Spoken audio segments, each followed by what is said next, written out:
Well, folks, Shop Talk has come out to Shawnee, and we're here with Don Mars, Grand National driver at Lakeside Speedway. Don, pretty good year this year. For just your second year out in Grand National class, you had 6 top 5s, 10 top 10s, 8th in the points, and just last Saturday, you come up with the most improved driver in the Grand National class. You've got to be pretty happy with what's just transpired in 2 years. Yeah, I'm very happy with it. Surprised, Real surprised. Yeah. Okay. I guess more or less where you got your start was, what I understand, running those street rods and some drag cars. Where did you do your racing at when you were doing that?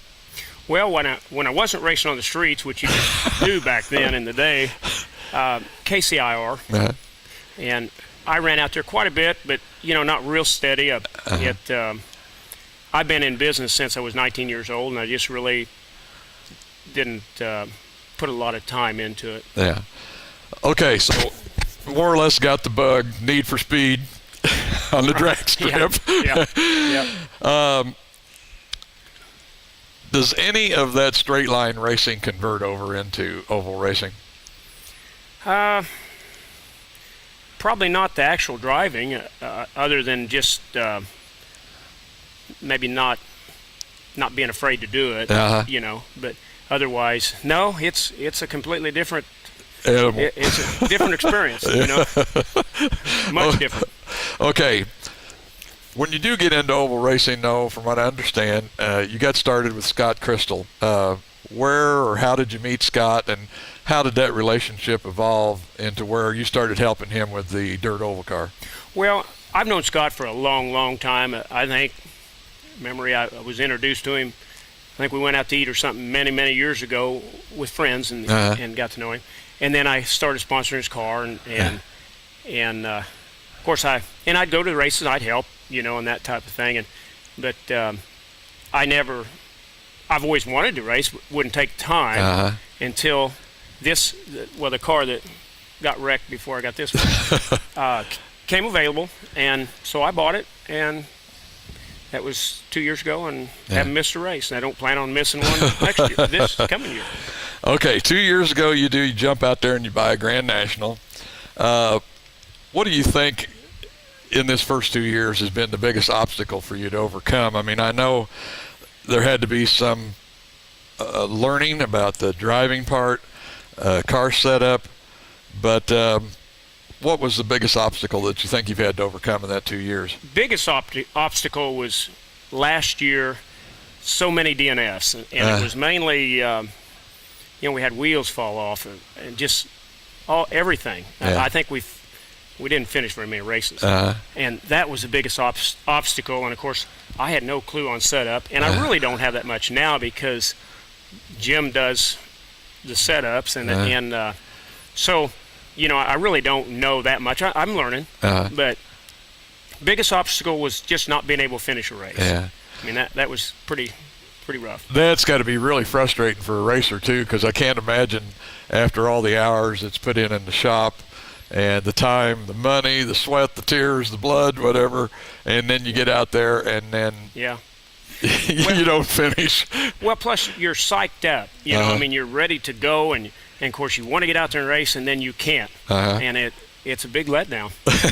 Okay, now from what I understand, this year has pretty much been turnaround. I mean, that's evident from the numbers that we talked about there at the beginning.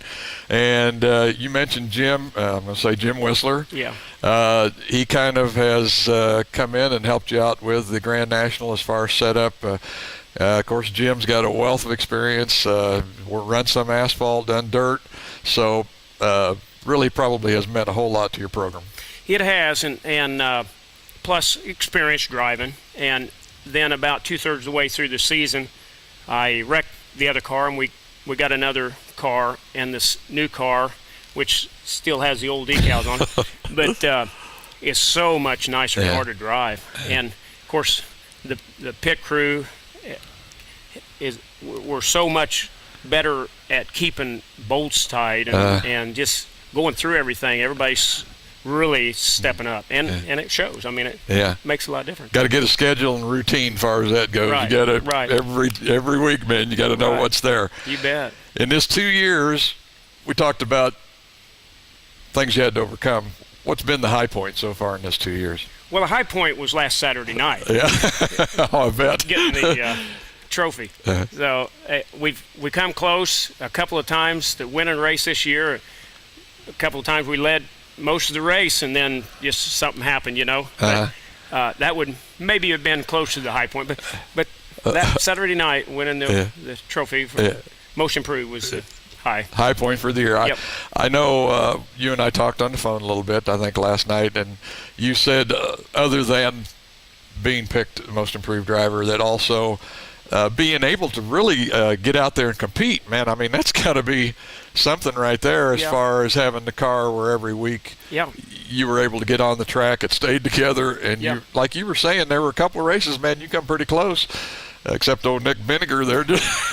Well, in that race, it was 2 lap cars, and they were just side by side. And there was a couple times I probably could have got around. Yeah. And I just wanted to win so bad, I didn't want to take a chance on the wreck. Hesitated.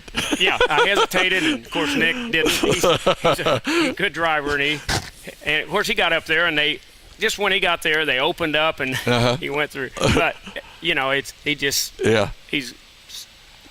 better driver, and he picked the spot and went with it. That's that youth. I always say, it seems like as guys get older, they have that hesitation factor a little bit, and them young guys are go for it. Yep. Okay, when you do go to the racetrack, though, Don, you do wear 2 hats at the racetrack because, one, yes, you are the driver of the Grand National, but also you own a Grand National that Jim Whistler's driving. Modified. Or what did I say? I'm sorry, modified. Okay.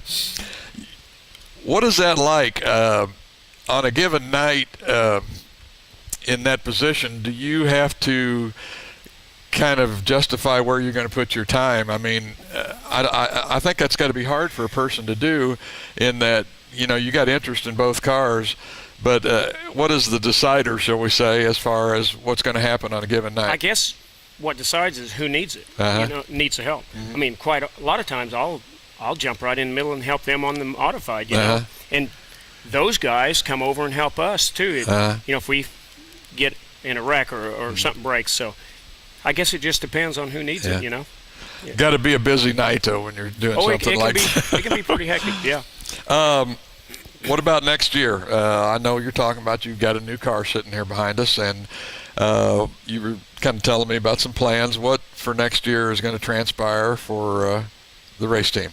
Well, we've been running an old motor that we've run for 2 years, and it's a good motor, but we've got a new motor that's brand new, all new, got some new improvements in it that we're going to put in here. So we ought to be able to stay competitive, and the modified has got a new motor, was new last year, been gone through, so it should be good, and so I think we're just going to kind of carry on that way. My old car stub was damaged. We're going to replace the stub and have it for a backup because seems like the Grand Nationals crash pretty regular. So that way maybe we'll have a could get rough out there. Yeah, it could be a little rough. Yeah. Also understand they're going to be doing Lakeside on Friday night, and maybe Lynn County. I hear they may be opening up and going to be running down there. Yep, I've just talked to Tim again the other day, and we're going to help haul a bunch of blocks down there for retaining wall and stuff and get things in order. And yeah, I hope. Well, Tim says he is, and I'm going to say yeah. We'll be there. Oh, okay, Don, I think we're getting down to the last minute. We're going to have to wrap this up. You got some people that are behind your race team that you'd like to mention? Yes, we have our sponsors at Missouri Bank and Mesh Small Engine, L&M Tire, Sonic, Elite Staff, Michael Maddox CPA, John Farber, DDS, and we've Dave's Construction, and then we got our pit crew. We got Sonny and Gary, and of course Jim, driver, and sets our car up too. And then we've got Rick and Tony and John, and without these guys are just, I mean, they're really stepping up. Yeah. We're just having a lot of fun. Got to have that them people behind you. You have to. Got to do it. You bet. Well, folks, I think that's going to wrap it up for Shop Talk here with Don Mars out in Shawnee.